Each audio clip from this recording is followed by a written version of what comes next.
المصريين دايما بيقولوا إن اللي بنى مصر كان في الأصل حلواني. طب هم قصدهم إيه بمصر؟ في الحقيقة إن قصدهم القاهرة، قاهرة المعز لدين الله الفاطمي. طب هو مين اللي بنى قاهرة المعز لدين الله الفاطمي؟ اللي بناها جوهر الصقلي، قائد الجيوش اللي دخلت مصر وقدرت تسيطر على حكم مصر من الخلافة العباسية، وبنى القاهرة سنة 969 ميلادية. طب ايه اللي نعرفه عن جوهر الصقلي؟ اللي نعرفه عنه هو حياته بعد ما اصبح خادم للدولة الفاطمية، وفضل يترقى في المناصب لحد ما بقى قائد جيوش المعز لدين الله الفاطمي. طيب هو بنى القاهرة ليه؟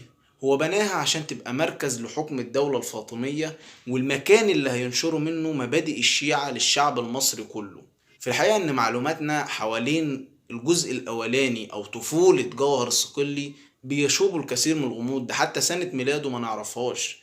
ففي كل المصادر اللي انا دورت فيها ما لقيتش حاجة تثبت او تنفي ان كان حد من عيلته حلواني. فالمقولة ديت انا ما قدرتش اجاوب عليها لا بتأكيد ولا بنفي، واللي عنده معلومة يفيدنا.